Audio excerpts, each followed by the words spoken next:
Well, I think not Indians would like to hear that, but a lot of jobs are actually also moving out from Australia. There is a reputation of Indians that Indians are very good technically. You can be different. That's a better way to put at it, right? The immigration rules had tightened up because there's so many immigrants that have come now. Yeah, so I think, see, frankly speaking, racism is everywhere, and India, I would say, is the biggest example of racism. Hello everyone, welcome to another exciting episode of Staying Indian, the NRI podcast. Australia is considered as one of the best locations that Indians prefer while finding jobs abroad. Australia hosts 3% of their population as an Indian immigrant. There are some interesting facts, you can find Indian DNA in Australia 4,000 years ago as well. So, there's a lot of Indian blood that is flowing in. So, given all those historic facts, and we are going to discuss here about finding jobs in Australia, how to settle in there with a very esteemed guest, Parul O'Brien. Parul has 15 years of experience in data analytics. She has done PG in that. She has lived in 5+ countries. She does a lot of advising around finding career goals, and also creates content around finance and investments. Welcome, Parul. Thank you, Gaurav. And I think you're doing a great job. And it's always good to be on the other side because on my channel, I'm always usually interviewing people. But for a change, I'm on the other side. So it's a good place to be in. No, definitely, it is good to sometimes have a candid discussion around what you do. So let's start with that. Tell us about Ask Parul, and tell us about your career in Sydney. Yeah, definitely. So I migrated to Australia roughly 2.5 years back.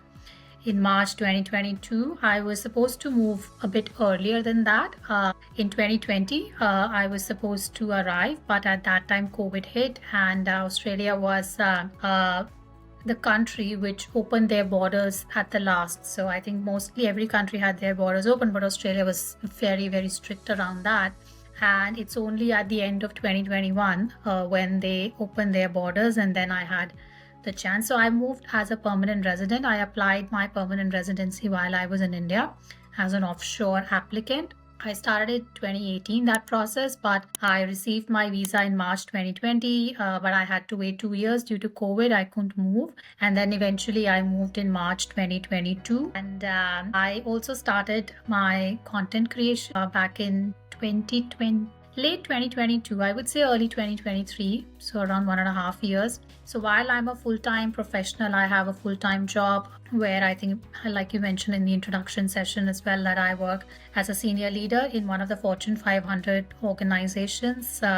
But alongside that, my kind of full-time, I would say kind of full-time because it's not really a full-time, but I also like to impart whatever I've learned, whatever I've experienced, all my experiences and insights. I love to create content. So that's also something that I do on the side. And I, of course, like you said, I have my channel named Ask Parul, and it's mainly around providing career, finance, and well-being insights for aspiring professionals to help them achieve their life goals. I'm still work in progress as an individual. Whatever I've learned so far in last 15 years in my career, in my financial journey, or in my personal life, I just try to impart and help people to live a well-rounded, balanced life. Awesome, amazing. You're managing a lot of things together. So, but Yeah. when I talk about Australia, so very few people know that the first ship that was recorded to land on Australian shore was called Tufling, and it was from Dutch East India Company, and it had a lot of Indians workers on that ship as well. So here we are, 400 years later, you're sitting in Sydney, I'm sitting in Netherlands, and we are talking about jobs in Australia. So with that fact, I'd like to ask you, you have lived in 5 countries. So how has been, kind of a work-life balance, or how has been finding jobs in Australia different?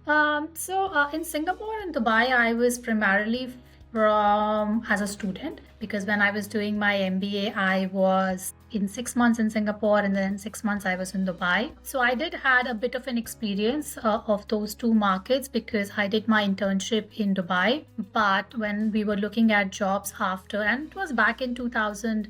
12. So it's been like more than 12 years since I did my MBA.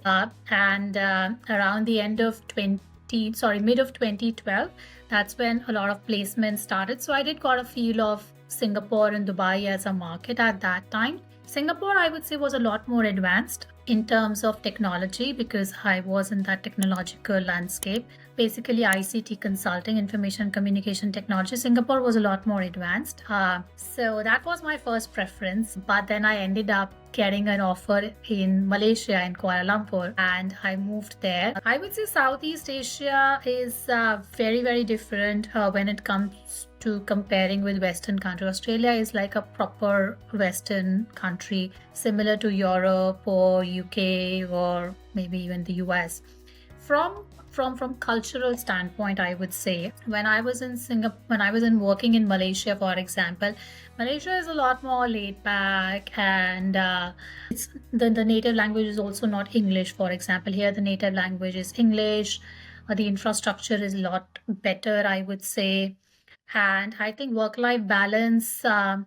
It's kind of it's interesting on work-life balance, because I have seen both sides of spectrum. In my previous job, when I moved to Australia, I had a terrible time. I was literally working long hours. But ever since I've moved to an industry role in last couple of years, I think it's a lot more relaxed. So I think people do value your personal time. I think that's one thing which I have seen as a difference between, let's say, for example, India and Australia.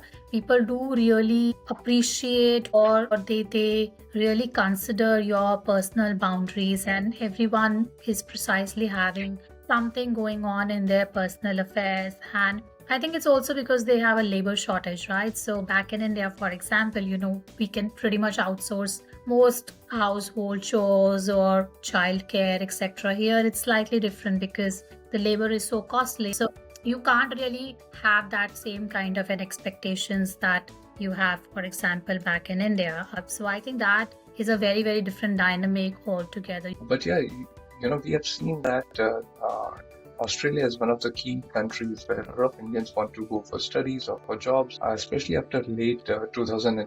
You see a lot of rise in the immigration. What do you think are the primary factors, apart from having a good work-life balance, English being primary language? What are the other factors which are kind of driving this growth? No, I think you're absolutely right. And in fact, I was reading one of the stats which said that Australia in last 5 years also, if I look at it, has, I think, welcomed the skilled migrants, with Indians, constituting the largest group actually under the skilled migration program. And back in 2020, it was 21% of the intake. And I'm pretty sure that number has increased in the recent past. And I think there are a few reasons to that. And again, this is my hypothesis. I'm pretty sure it's true. I think ever since US has made it difficult from an entry standpoint, a lot of these countries like Canada and Australia, I think they have picked up. And even when I remember when I was applying, Australia at that time, from a skilled migrancy standpoint, it was becoming difficult even at that time. And in the recent past, whatever I hear from my friends and family members extended, Australia has become even more difficult. The cutoff, etc. Even at that time when I was applying, it was a cutoff, I think, of 70, 75. Now I think they have risen it to 85 or 90. And I think one of the key reasons I feel is that ever since the entry to the US has become difficult, people are looking at these alternate options of countries which provides like similar benefits, similar work-life balance, good quality of life, and of course, decent pay as well. Canada, I think people sometimes don't prefer because of harsh weather. Australia weather is pretty good, I would say. It's not extreme or harsh. So I think that is also one of the factors which contributes, alongside the fact that it's an English speaking country. So you don't really have that issue or problem, let's say, if you go to a country which has its own local language. And I think, of course, the fact that they have, and they still have, they used to have as well, a skill shortage, especially in tech industry and analytics industry. So a lot of migrants have come, with India, of course, dominating in the recent past. No, definitely. I was doing some preparation for this episode, and I came across an article which said that there have been numerous allegations of employers or who are kind of mistreating or underpaying the Indian labor or Indian migrants, especially international students and low-wage workers. So, what are the challenges that Indian migrants face when they come to Australia? I think there are a lot of, and to be very honest, Gaurav, I think there is no straightforward answer to it. I think it also depends on the life stage at which you come, right? A lot of people, like for example, people that you were talking about, they are students. At that age, I think because they don't have that financial backing, they don't have enough savings or etc. And I literally know people who come here and they are ready to do anything, basically, just to get that entry. And there are pros and cons to it. The pros is that because as a country, you don't look down upon any kind of work, whether it's a cleaner job or if you are at McDonald's or etc. People don't really look down upon those kind of jobs. So in a way, it's just good that you don't have inflated egos as compared to, like, for example, back in India, if you're, let's say, doing something like that, people will look down upon, oh, you don't have work, it seems like.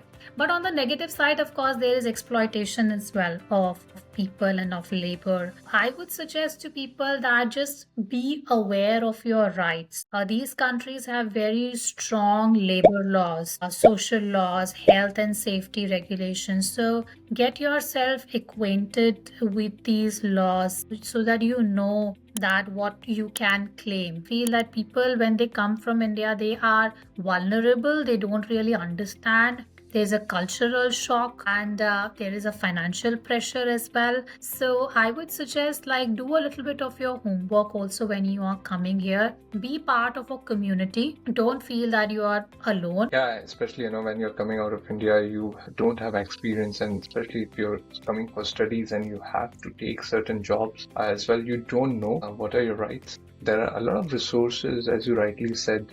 There are a lot of laws and regulations for that, but you need to know your resources, how to use those laws and regulations. So try to find those resources. There are websites which will teach you, and there are people who do consulting for you free of cost. Yeah. For example, we have fair trading here. So fair trading is a government website which provides all the rules and regulations. So what are your rights as a tenant? What can you claim? What you can't claim? How you can sue your organization, etc., etc. Know people who are here for 5 years, 10 years, who can guide you a little bit in those initial years so that you are not vulnerable. So I think that, and the fact that we have a cultural difference, I think back in India, we sometimes hesitate to ask for our rights because literally there aren't any rights. So, and even till now, I think, I don't know so many things. But when I talk to people over here, they are like, hey, you are an adult, you need to know your rights. So I think it's very important. You need to be aware that you are in a different country altogether, and you need to unlearn a lot of things that we have learned back in India. Yeah, indeed. The first thing, or after certain years, I did is to get a legal insurance, and that helps to secure you from all kind of consultation that you need for any kind of violation that has happened. But what I also want to know, I see a lot of reports on racism and attacks in Australia against Indian students or Indian workforce in general. So is it like Australian job market is diverse and is more inclusive of immigrants, or do you face in your personal experience as well? Yeah, so I think, see, frankly speaking, racism is everywhere, and India, I would say, is the biggest example of racism. In India, also, we do like North Indian, South Indian, East Indian, Western, whatever, right? So I really don't believe in the concept of racism as a person. I feel that you can be different. That's a better way to put at it, right? You can be different, and that's fine. English may not be our first language, that's fine too, but I think a lot of reports may say something and sometimes it's blown out of proportion. That's always the case. But I think you will find all kinds of people in every country. And even here in Australia as well, I've met some really nice people who have been extremely compassionate, been extremely understanding, and you just walk on the street and a stranger will greet you so nicely. I've had those kind of experiences as well. And at the same time, of course, I've had not so good experiences as well. But I think that applies to every country, I would say. So I think it would be a bit unfair to generalize just by reading some articles and what the news are reporting, etc. I would just say that take the good and ignore the bad and just move on. So, do you have any kind of tips that people should avoid in terms of cultural differences that they should not do when in Australia? I think so. Some of the things that I personally try to avoid is because, for example, in Australia, you can find people who are, let's say, either high on drugs or whatever. You can find them, you can spot them easily. So I would suggest like just try to avoid getting entangled with any of such people. Just be aware of your circumstances, your environment, where you are. Let's say if you're going in a metro station or whatever, just be aware of your surroundings and don't try to get yourself in trouble unnecessarily. And just if let's say you're going out late at night or everyone, just prefer, let's say, to take a taxi, maybe take a friend along with you. Look, those little kind of things as part of your personal safety. And again, there's no right or wrong answer, but this is just what I usually try to do just to safeguard myself. I think those are the things that I do. Yeah, so there are all kind of people, like I was saying. Personally, of course, people have passed some racist comments on me too, from the ethnicity that I come from. And, I've literally heard those comments. It's very hurtful. Initially, I felt, oh my God, how is he or she talking to me like that? So I've faced those racial comments because of the skin color or the color of our hairs, for example. But then I think you just learn to ignore sometimes these people, and as long as they are not physically hurting you, you just like don't have to really pick on any petty fights for no reason. Yeah, exactly. And maybe at sometimes these people don't have anything at stake, whereas you have, a lot at stake. You are living in a foreign country. That would be my advice, especially to youngsters who come, because youngsters are really like high on energy. I would say that just you need to be aware. At least I would say initially when you are coming, you need to be aware that you are in a foreign land and you need to really safeguard yourself till the time you are not confident and you hold a place for yourself here. Yeah, great. So I think in terms of immigrations, visas, you said earlier that it is becoming a bit tougher. I also read that it is becoming a bit more tougher to get a PR as well. Once you are there, there are they are changing laws to make it difficult for Indians to get a PR. Why is that, and what are the changes? So I don't think it's just only for Indians. I think in general they have made it a lot more difficult. Like I was saying at the beginning that even back in 2019 or 2018 when I was applying, the immigration rules had tightened up. Because there's so many immigrants that have come now. To be very honest, I think the immigration, of course, they are curbing the number of immigrants because they are not able to handle those kind of applications. I remember, like I was saying, at that time, the cutoff for an IT professional, I think, was 70 or 75. You could easily get an expression of interest. Now, I think people are not even getting at 85 or 90. I know a friend of mine, her husband, yeah, had recently applied, and but I think they have also come up with some talent programs. So for example, if you have specific talent, let's say data science, machine learning, I know they consider as a specific niche. So if you are part of some of these niche, then your visa can be sponsored. So I would suggest that always get in touch with a consultant or a migrant who can help you to be more aware of these changing regulations. If there are some skilled programs like talent programs, because they keep sponsoring a lot of these. And I know we have 189 and 190 visa. I'm pretty sure we still have those visas. So 189 is a visa which is state agnostic. So you can work in New South Wales, you can work in Victoria, you can work in Queensland. And then 190 visa is only for a specific state. So if you are applying for, let's say, a 190 visa, you get 5 additional points. So that can be a good strategy as well. Let's say if you're just short of 5 points, you can maybe just apply for a 190 visa instead of a 189 visa. But the flexibility of 189 is that you can then work across different states. So my suggestion is to always get in touch with, because I remember when I was applying, I consulted a professional, a consultant who made me aware about what's my chances are, what's the best way to maximize my points. Age is obviously a criteria, so I would suggest if you are young, then to consider it as compared to applying at, let's say, when you are 35 or 40, it becomes tougher as you, say, grow older. And then there are other visas as well. They have a working holiday visa, I know, for example, but there is a certain age limit to that. So the visas keep changing. My best advice is to just get in touch with a professional, or maybe I just ask your company, work visa. Ask your company to sponsor. A lot of people, by the way, take that route. They ask their company to sponsor a visa. They come here, so a company can sponsor your visa for 2 years or 4 years, and they come here and then they apply for a permanent residency, and then they get and just continue to stay here. So that can also be a pathway. So we have understood the culture, the environment, the geography. We have understood the visa. So now how to actually find jobs, how to actually network and how to actually go through sites where you can find this sponsorship job. See, to be very honest with you, finding a job while you are in India can be very, very difficult for many reasons.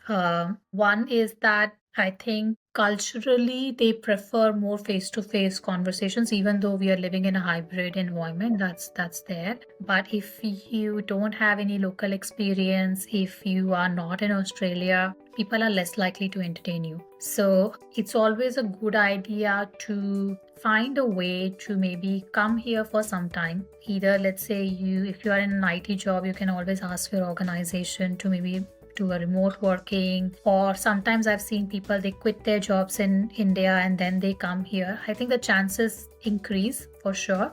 Few things which worked for me was I basically got job through LinkedIn. So I applied on a lot of jobs, and the good thing about here is that a lot of time people would put in the name of the person who is recruiting. Let's say it's the name of an HR. There sometimes they also put email address and phone number as well.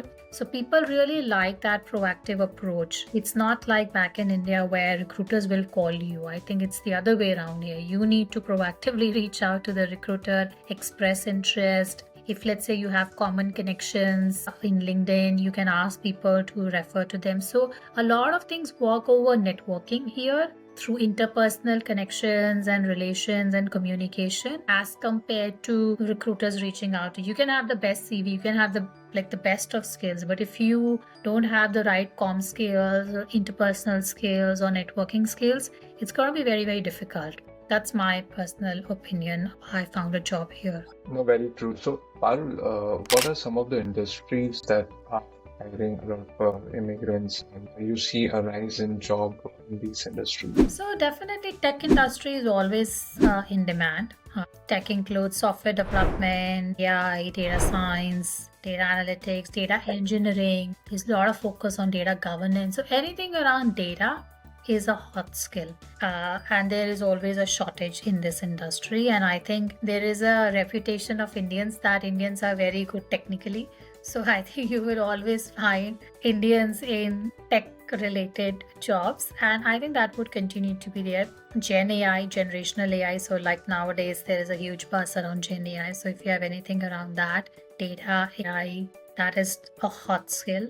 I have also seen a rise in accounting kind of roles as well. If you are from a financial services background, accounting, those are also positions where I've seen Indians good. Especially, I think if you have studied here, or if you've studied here, like master's or business or whatever graduation, then of course your chances improve drastically. But those two professions, I'm pretty sure have risen a lot and continue to have significant demand. I think another industry where I've seen is the healthcare.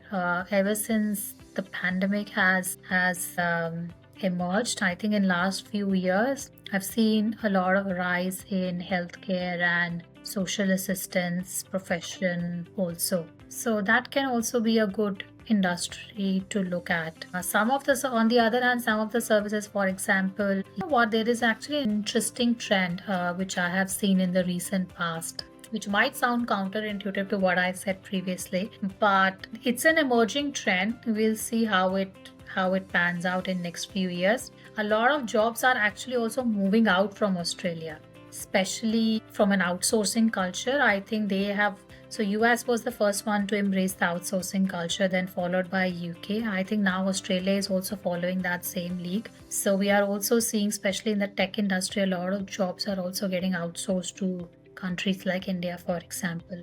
So that's why it might sound counterintuitive, but there are jobs which are getting outsourced now. So outsourcing has become a recent phenomena, and especially in last, I would say, 6 to 8 months. That's what I've seen a lot happening. I think if you're in India and if you want to move to Australia, find a company which is doing outsourcing of such jobs in India. Get that client, get the Australian client, gain some experience, build some network, and then you can find a job in Australia quite easily. Yeah, easily. To be very honest, I think that would be too far stretched or what. I would not. I would suggest your first job. Don't have too high hopes from your first job. Your first job is mainly just to get an exposure, to get yourself, acquainted to the culture and everything. Don't have extremely high hopes from you. You can have. I mean, I'm not saying, but realistically speaking, don't have very high hopes from your first job. That would be my practical suggestion.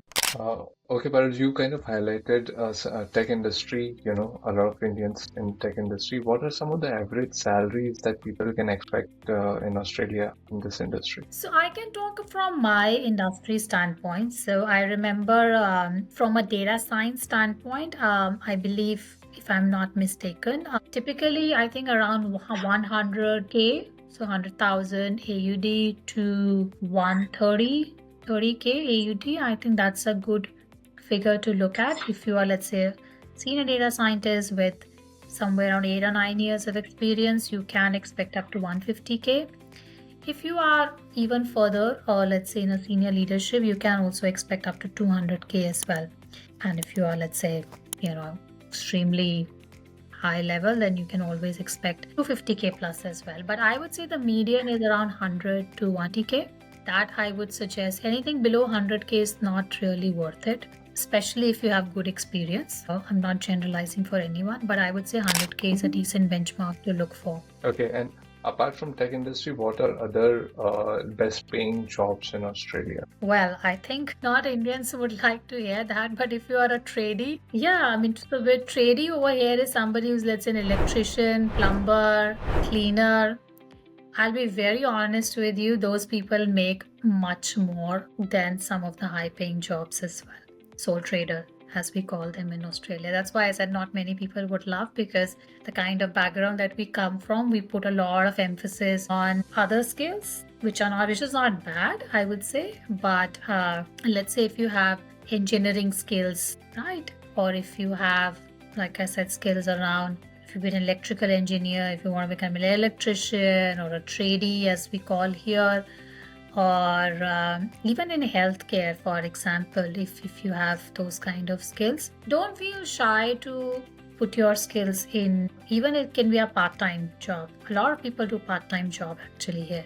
It's very common for people. They will have a full-time job in IT, let's say, but they will have a part-time job. It could be, let's say, a delivery service. It could be like maybe they can be a tradie, or they have something going on the side. I think that is a very, very common phenomena I have seen people doing. So I think that's one of the good things I like about here, is that no job is being looked down upon.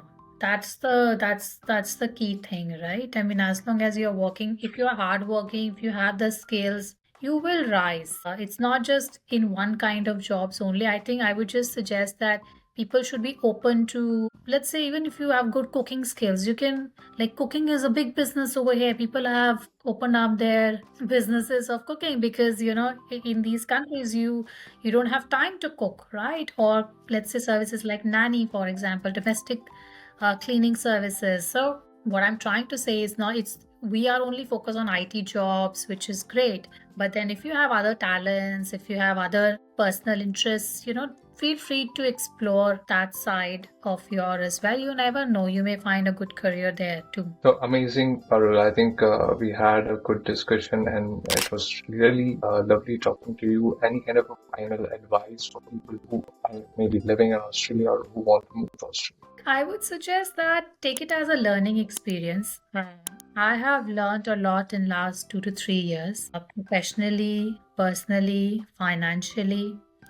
So it's a different experience. You will obviously learn a lot of things, and I'm not just talking from Australia. I think be it any country, whenever you're moving out of your comfort zone, there will be challenges. But don't be afraid of challenges. I think, like I said, build up a community, be aware of your rights, get yourself acquainted. Find a good organization. It can be your own organization. I think that's the best way actually to get an entry point, your own organization, if they can sponsor. You will get time to adjust yourself. And then lastly, explore your passions, explore other sides, that other interests that you may be having, and spend some time and see whether you really want to continue in the long run, or you probably wish to go back to India. I think that's perfect advice for young people who are looking to study and find their culture.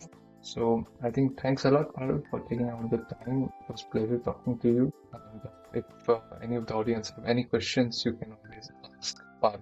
Thanks a lot, Parul. Ask is an acronym, by the way. It stands for always seek knowledge. A lot of people don't know that, so I have to emphasize on that.